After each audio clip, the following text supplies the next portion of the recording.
Hey, I'm here with the tree. It's about 5:30 in the morning. This is the November 2017 JW broadcast. Right off in the beginning, they do a talk about reliability and accuracy of Watchtower articles and other literature. They repeat the word accuracy and reliable numerous times. He says that this is a quote, some quotes from the talk.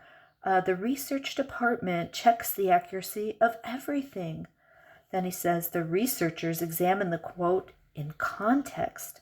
Then he says we would never deliberately distort a quotation.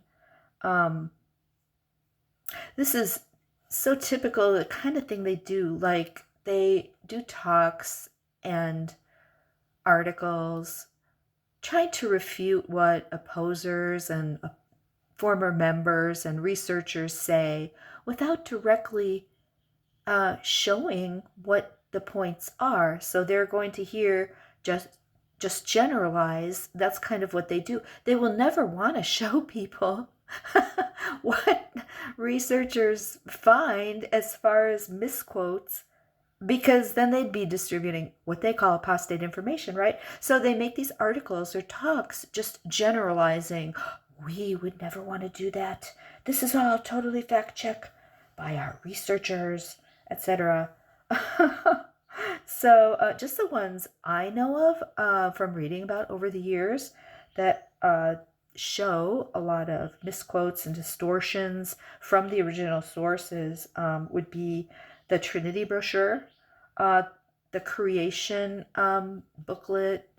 Um, I didn't delve into that one a lot, but people brought out the same kind of thing. Like you're quoting an expert, and then by leaving out parts or just quoting a select part, makes it seem like they're saying something else than they're really saying if you go back and read the whole thing. Then a very famous misquote is about the cross in the Reasoning book, where they leave out things, and several of the sources they distort by mostly by omission of key phrases or pictures. They distort to show their side of things, when if you go back to the original, it's very clear what they left out. This was a very impactful thing on one of my friends who left, who ended up leaving, and he talks about this a lot. As far as the Trinity brochure, I know a former member who is a lawyer, and she told me of her experience looking up every single quote in the Trinity brochure in the original sources, because she had access to a really great library, and she's very, of course, a lawyer is very meticulous and detail oriented. So she did that whole project, and she was shocked because most of them, or a lot of them, were not proving what the Watchtower was saying they were proving or supporting when she went to the original sources. Um, this is hilarious. At minute 21, he says, quotes need to be verified. We want to go to the first-hand source, the original source for that quote. Context matters. You want to quote things properly. So, that's what my friend and other people have done. They've gone to the original source, and let's just all take his advice there and go to the original sources to check that out. Now, starting at minute 24, they have one of those infamous dramatization videos, mostly directed at children. This is something that should be shown to anyone new in being interested in joining the organization, or anyone actually studying. This is just so beyond the pale. You should definitely see this. Let's see, it starts around minute 24. Everybody should see this. If you haven't seen this, it's very disturbing, very shocking.